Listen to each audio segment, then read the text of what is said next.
Hi everyone, this is going to be a video walkthrough for question 1 on exam prep week 11. So before watching this video or before even attempting the discussion, I recommend watching the lectures on shortest paths and on MSTs. Okay, so with that in mind, let's dive in. Question 1 is conceptual shortest paths. Answer the following questions regarding shortest path algorithms for a weighted undirected graph. Let's recall what a weighted undirected graph is.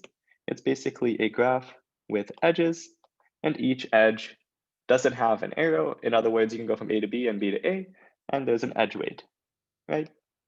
Okay, so if the question is true, provide an explanation. If the question is false, provide a counterexample. Perfect. Okay, so if the edge weights are all equal and positive, a breadth first search from node A will return the shortest path from a node A to a target node B. Okay, let's play around with an example and see if we can build some intuition. So if we have some node A, maybe we have some C, E, and then B, and let's say we can also just go from C to B, okay? So suppose all the edge weights are the same, right? Let's say all 10 for this example, we can notice that we can just basically ignore these edge weights since they're all the same, right? Okay, so with that in mind, it seems to me that the shortest path between A and B is always going to be the one that visits the least amount of edges, right? In this case, we would go from A to C to B because that path visits less edges than the path from A to C to E and then to B, right? So with this in mind, in order to find the shortest path between A and B, all we need to do is have an algorithm that takes the least number of edges to get from A to B, right? And that's exactly what breadth first search does. Recall that breadth first search is going to find all of the vertices that are one edge away from C or from A. Then it finds all the vertices that are two edges away from A, right? So if we were to quickly run breadth first search, I'll just show you what that means. We go to A, and then we add all of A's neighbors, right? So then we add C. After going to C, we add all of C's neighbors. So we'll add B and E, right? Then we'll go to B, and then upon which we've removed B from our queue because we've gone there and we've recorded the path to B is via C, right? And the quick explanation, just to reiterate, is breadth first search allows us to visit nodes based off their proximity to A, okay? And it ignores edge weights.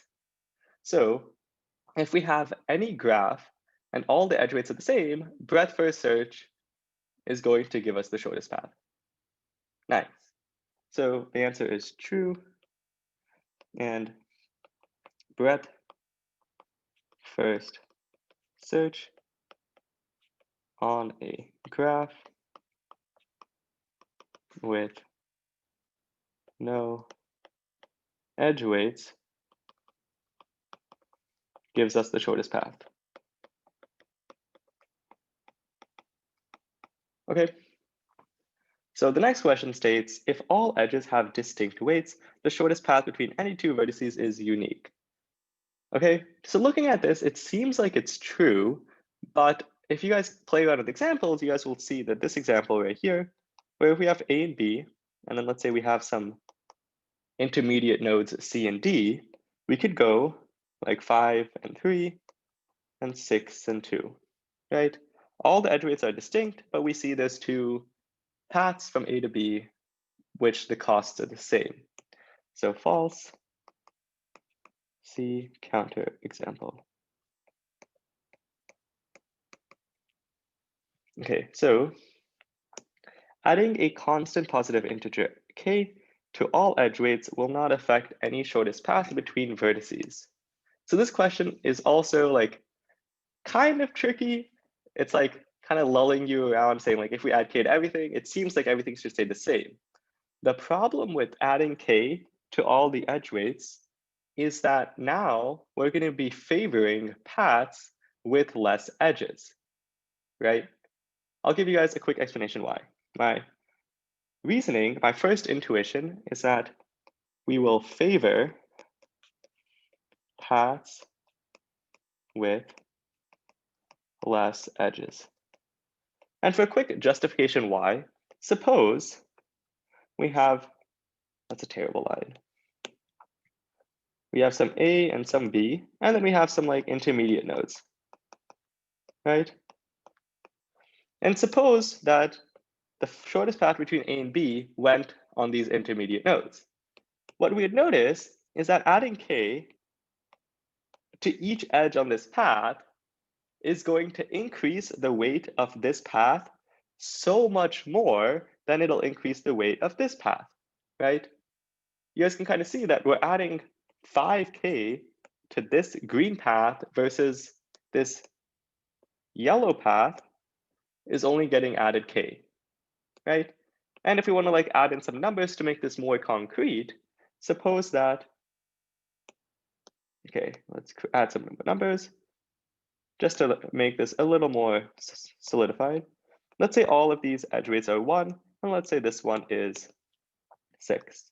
So we see the shortest path between A and B is via C, D, E, and F.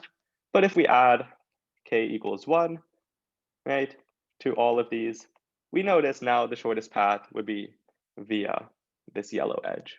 Okay, so the answer is false. Answer is false. And the intuition is we favor paths with less edges, and the explicit counterexample is this graph right here.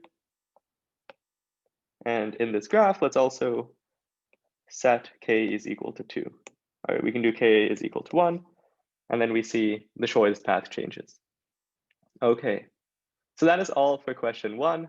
I'll probably record a different video for question 2. So yeah, keep on the lookout.